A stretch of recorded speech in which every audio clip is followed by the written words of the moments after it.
বিশ্বনবী জনাব মুহাম্মদ রাসূলুল্লাহ সাল্লাল্লাহু আলাইহি ওয়াসাল্লাম মসজিদে নববীর ভিতরে বসে আছেন। এক বৃদ্ধা মহিলা মসজিদের মধ্যে প্রবেশ করলেন। হুজুর বৃদ্ধাকে দেখে দাঁড়ায় গেলেন, বিশ্বনবী বুড়ি মেয়ে লোককে দেখে দাঁড়ায় গেলেন। আল্লাহর নবী বুড়িকে দেখে দাঁড়ালেন। বুড়ি যখন কাছে এলেন, আল্লাহর নবী নিজের গায়ের চাদর বুড়ির জন্য বিছায়া দিলেন। বুড়ি বসলেন। এরপরে কথাবার্তা সারার পর বুড়ি যখন বিদায় হবেন, হুজুর আবার দাঁড়ালেন। বুড়ি মহিলা চলে গেলেন।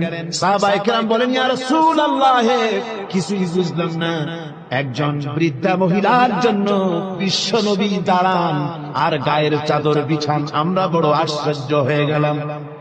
নবীজি বলেন, ও আমার সাহাবীরা, তোমরা জানো না এই মহিলাকে চিনতে পারো নাই? আমি আমার মায়ের দুধ আমার জীবনে কিসমতে তেমন হয় নাই, আমি আমার মায়ের দুধ তেমন কিসমতে পাই নাই। যার বুকে দুধ খেয়ে যার কোলে কাখে চড়ে আমি বড় হয়েছি, আমার সেই দুধ মা ইনি হযরতে হালিমাতুস সাদিয়া, আমার সেই দুধ মা। রাসূলুল্লাহ নিজে সম্মান দিয়েছেন মায়ের।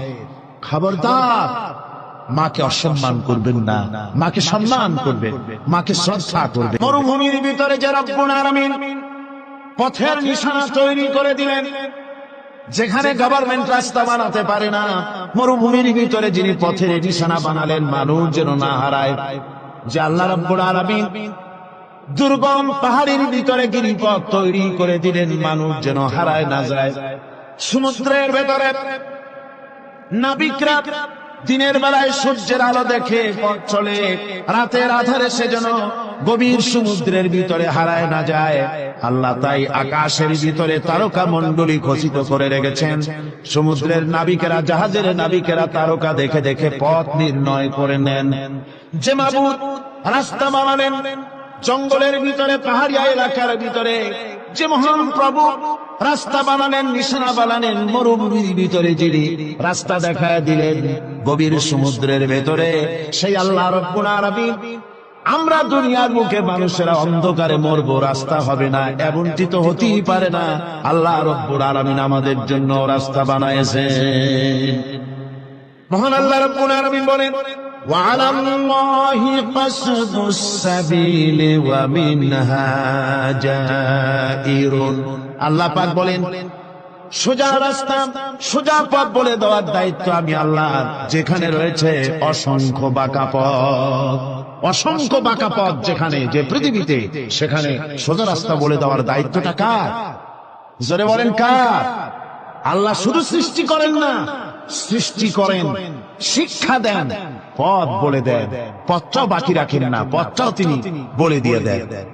হযরতে মূসা আলাইহিস সালামের কাছে ফিরআউন প্রশ্ন করল, তুমি যে রবের দাবি করছো, যে একজন রব আছেন, সে রবের পরিচয় কি? তোমার সেই রব কে? হযরতে মূসা আলাইহিস সালাম যে জবাবটা দিলেন, কি সুন্দর জবাব! এক কথার ভিতরে সমস্ত কথা সন্নিবেশিত হয়ে গেছে। ফিরআউনের প্রশ্নের জবাবে রব কে, এ কথার জবাব দেওয়া যায়, হাজার হাজার পৃষ্ঠা লেখা যায়। রবকে, তার পরিচিতি। আমি যদি এখন শুধু রব শব্দের ব্যাখ্যা করি, তাফসীর করি, রাত শেষ হয়ে যেতে পারে, ইনশাআল্লাহ ব্যাখ্যা দেওয়া যাবে। কিন্তু মূসা আলাইহিস সালাম কি সুন্দর একটা জবাব দিয়ে দিলেন, রবকে শোনো। ربنا الذي أعطى كل شيء خلقه ثم هدى। রব হচ্ছেন সেই, আমার প্রভু হচ্ছেন তিনি, যিনি সমস্ত সৃষ্টিকে, সমস্ত মাখলুকাতকে যিনি সৃষ্টি করেছেন, আর সৃষ্টি করার পর তার চলার জন্য পথ তৈরি করে দিয়েছেন। তিনি হচ্ছেন আল্লাহ পাক, যিনি সৃষ্টি করেন আর পথের দিশা দেন। তিনি হচ্ছেন আল্লাহ পাক, তিনি হচ্ছেন রব। শুধু বানান না, বানাবার পরে তার প্রয়োজনটা মিটায় দেয়। আল্লাহ পাক সেই আল্লাহ বলছেন, খালাকাল ইনসানা আল্লামাহুল বায়ান। তিনি মানুষ সৃষ্টি করেছেন।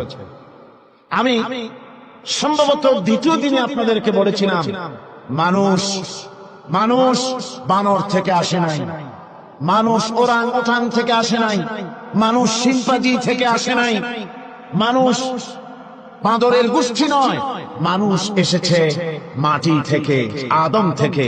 মানুষের পূর্বপুরুষ হচ্ছেন হযরতে আদম আলাইহিস সালাম। মানুষের পূর্বপুরুষ কে? আদম আলাইহিস সালাম। আর মানুষের পূর্বপুরুষ হচ্ছেন আদম আলাইহিস সালাম, আর তার উৎপত্তি হচ্ছে মাটি থেকে। মানুষ এসেছে আদম থেকে, আদম এসেছে মাটি থেকে। এখন আল্লাহ পাক বলছেন যে আমি হচ্ছি তোমার স্রষ্টা, আমি তোমাকে বানাইছি। কোরআনে কারীমের কথা এভাবে বলছে, কাইফা তাকফুরুনা বিল্লাহি ওয়া কুনতুম আমওয়াতান ফাহিয়াকুম সুম্মা ইউমীতুকুম সুম্মা ইউহয়ীকুম সুম্মা ইলাইহি তুরজাউন। এ মানুষ, তোমরা কিভাবে কুফরি করো, অস্বীকার করো, আল্লাহর সাথে নাফরমানি করো? কিভাবে করো? যে আল্লাহ তোমাকে, তুমি ছিলে মৃত, তোমাকে আল্লাহ পাক জিন্দা করেছেন। সুতরাং মানুষ জন্মের পূর্বে সব মৃত্যু ছিল, একথা তো আজ বিজ্ঞান সম্মত কথা, বৈজ্ঞানিক সত্য কথা। মানুষ জন্মের আগে মৃত্যু ছিল। কিভাবে? মানুষের উৎপত্তি কোত্থেকে এলো? কোরআনে কারীম তা পরিষ্কার করে বলছে। তোমাকে কিভাবে সৃষ্টি করেছে তুমি দেখো। সন্তান মায়ের জরায়ুতে আসার পূর্বে সে ছিল পিতার শুক্রকীট আর মায়ের ডিম্বাণু, অর্থাৎ স্পার্মটোজন এবং ওভাম। এই দুটি জিনিসের মধ্যে সে বিভক্ত ছিল। মায়ের বক্ষপিঞ্জর এবং পিতার পৃষ্ঠদেশ থেকে সবেগে নির্গত এক ফোঁটা পানি দিয়ে আমি আল্লাহ পাক তোমাকে সৃষ্টি করেছি।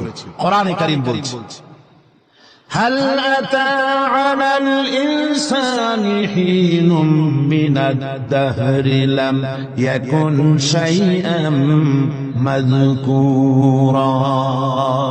মানুষের জীবনে কি এমন এক সময় এসেছিল না যখন সে উল্লেখযোগ্য বিষয় বস্তু হিসেবে পরিগণিত ছিল না? তোমার নাম ছিল না, পরিচয় ছিল না, কিছুই ছিল না, দুনিয়ার কেউ তোমাকে জানতো না, শুনতো না। আমি আল্লাহ পাক তোমাকে সৃষ্টি করেছি। তুমি কোত্থেকে এলে? কোরআনে কারীম থেকে তা জেনে নাও।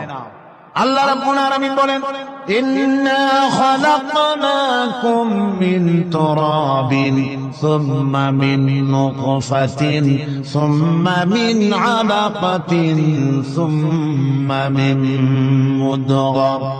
আমি রাব্বুল আলামিন তোমাকে সৃষ্টি করেছি, মাটির উপাদান দিয়ে তৈরি করলাম। মা বাপের, পুরুষের স্পার্মটোজন আর মহিলাদের ওভাম দুটি মিলে মায়ের গর্ভের ভিতরে নাপাক পানি ফোঁটাকে জমাট রক্তে পরিণত করে দিলাম। এই জমাট রক্তকে গোশত বানালাম, কচি কচি হাড় দিয়ে একটা বডি, একটা স্ট্রাকচার তৈরি করলাম। তারপরে